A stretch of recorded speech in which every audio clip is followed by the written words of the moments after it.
excited to be your instructor. In this 3-hour course, you're going to learn everything you need to get started with SQL or SQL. First, I'm going to give you a 3-minute introduction to SQL.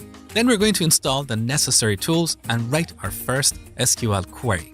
This course is ideal for anyone who wants to learn SQL from scratch, but also anyone with some basic knowledge who wants to fill in the missing gaps. By the end of this course, you'll be able to retrieve, insert, update, and delete data in databases. We'll talk about tables, relationships, different types of joins, subqueries, regular expressions, and much, much more. These are the essential concepts that every software developer or data scientist must know. This SQL course is packed with tons of exercises that help you both learn and remember the SQL syntax. Also, there is a table of content below this video, so you can quickly jump to specific tutorials. Now let's jump in and get started. Let's start the course with a quick overview of databases, what they are, and how we use them. A database is a collection of data stored in a format that can easily be accessed. In order to manage our databases, we use a software application called Database Management System or DBMS. We connect to a DBMS and give it instructions for querying or modifying data. The DBMS will execute our instructions and send results back. Now, we have several database management systems out there, and these are classified into 2 categories: relational and non-relational, also called NoSQL. In relational databases, we store data in tables that are linked to each other using relationships. That's why we call these databases relational databases. Each table stores data about a specific type of object like customer, product, order, and so on. SQL or SQL is the language that we use to work with these relational database management systems. It looks like this. We use SQL to query or modify our data.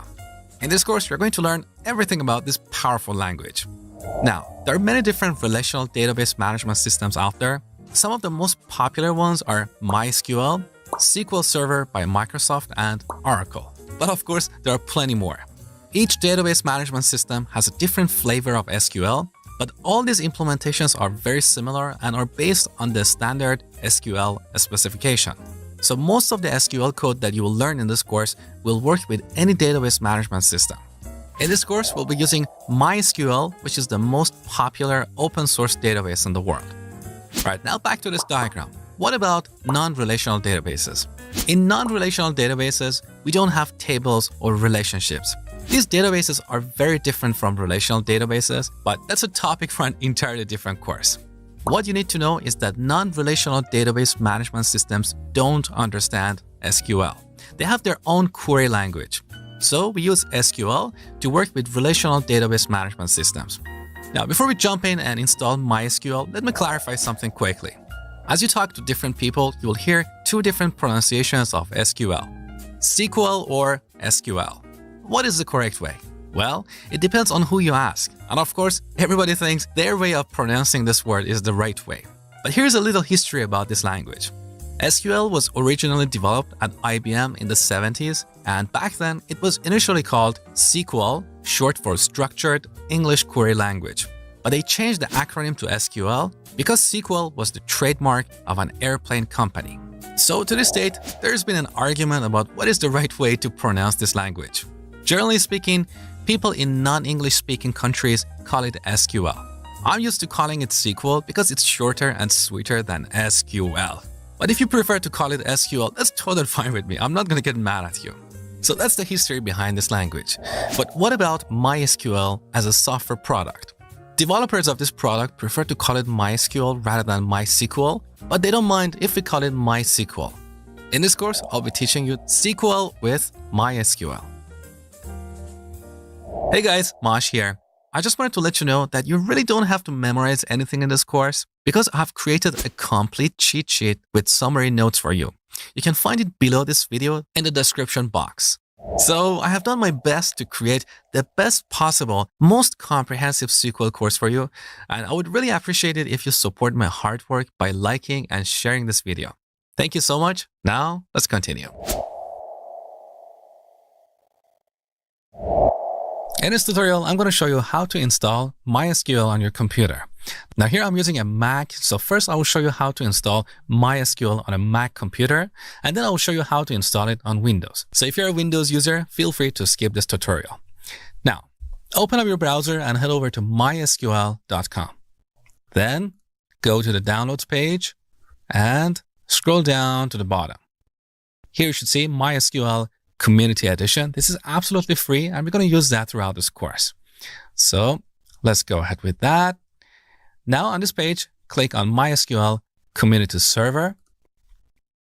And then on this page, you should see available releases for Mac OS. So in this list, download the first item, which is a DMG archive. All right. Now on the next page, click on No Thanks, just start my download. All right. As you can see, we are getting a DMG file, which is basically a setup wizard. All right, now the DMG is downloaded, so let's open it and then double click on this package. This will launch an installation wizard, which is pretty easy to use. So simply click on continue and again, agree with the license agreement and install MySQL. It's going to ask for your password. This is the password that you use to log into your computer. So let's put that here. All right. Now here we need to set a password for the root or the admin user. So click next, and in this box, type a complex password. All right, now let's finish the installation. And enter your computer's password one more time. And we're done. That was super easy and sweet. All right, we installed MySQL Community Server.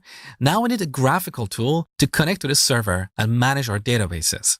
So back to the downloads page. One more time, scroll to the bottom and go to MySQL Community Edition.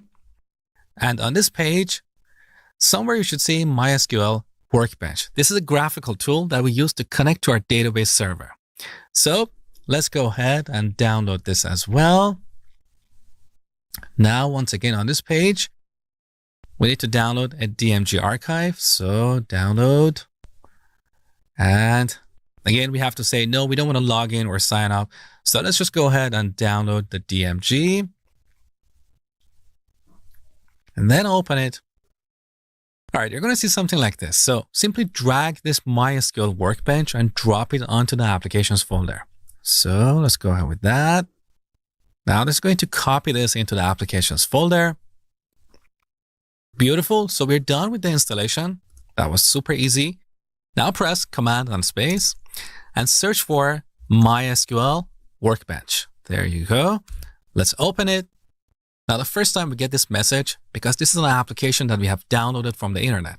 So we need to tell Mac that we trust this. Let's go ahead with that. So this is MySQL Workbench. Now by default, you should see a connection here. If you don't see that, you need to create it. Let me show you how to do that. So for this demo, I'm going to right click this and delete this connection. All right. Now let's create a connection from scratch. So click on this plus icon. On this page, give this connection a name.